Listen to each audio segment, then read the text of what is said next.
Maxwell man believes the city is enforcing zoning ordinances against him, but not on his neighbor across the street. That neighbor is Green Life Grocery Store. In tonight's Reality Check, News 13's Aaron Adelson investigates the complaints and explains what this man and others want. Aaron? Well, Reed Thompson and some of his neighbors want the loading dock at Green Life to move from where it is now.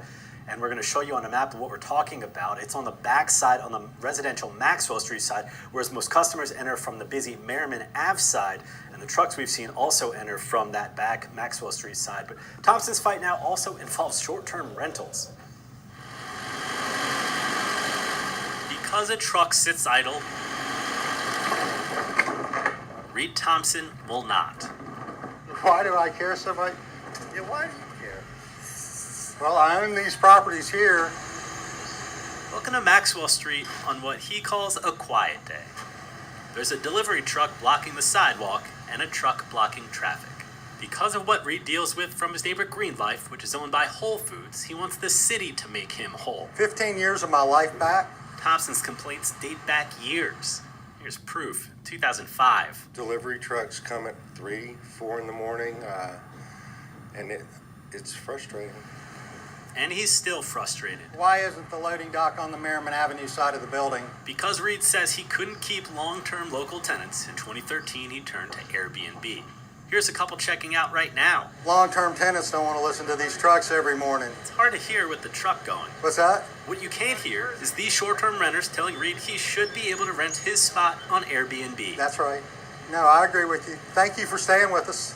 The city doesn't agree. It's not legal. They fine him daily. I heard it's close to $1 million. Reed doesn't think the fines are fair, doesn't pay them, and doesn't believe the city enforces zoning equally. Yeah, it's very stressful. It's scary. It's I look at it as a bully tactic. He says the delivery truck should be fenced off from view, and he doesn't like how the city took parking away for trucks to get in. It was originally permitted with the understanding that none of it would be taken from the street. Oh my goodness. Wow. Isn't that amazing, the difference in life quality? Quiet doesn't seem to last long. His neighbor's beef with the organic grocer began as grass-fed, but morphed into a prime example. My car is always covered in grass when they mow, so I decided I never park over here, but the last week or so I've been parking over here because of the way they make my, they just cover it in grass. On the back of Green Life, the city says trucks shouldn't drive on this street. Pieces of my car. This truck hit Velvet Hawthorne's parked car. Just give us a call. All right. And I'll get back to you as soon as possible. All right, thank you. Mr. Hughes watched the whole thing sitting on the porch. Uh-huh. I was getting ready to drive to Charlotte to fly to San Francisco to see my daughter. So now, I don't know what's going to happen. I'm sorry for where she had it parked right, as the truck's fault. He's loading now off the street because he can't get into the loading dock at Whole Foods. When we brought the concerns to the city, a spokesperson referred us to police. The police said we should really talk to the city. Thompson calls those responses a cop-out. I don't understand why the city's put the burden on me to call the police department. Police records around Green Life from the last 3 years show they've written one citation. It was for speeding. Police did not cite the truck driver for hitting Hawthorne's car. Because the city hasn't come down on Green Life, Thompson doesn't understand why they want to fine him. I just assumed that zoning didn't mean anything because it hasn't meant anything for years across the street.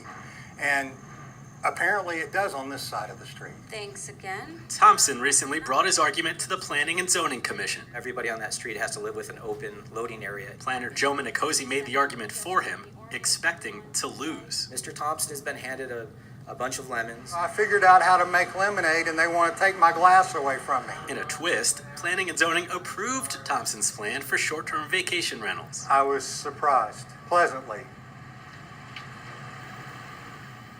To be in compliance, Thompson still needs approval from City Council. He expects to go before them later this month. We've reached out to Whole Foods, have sent multiple emails thus far. We have not heard back.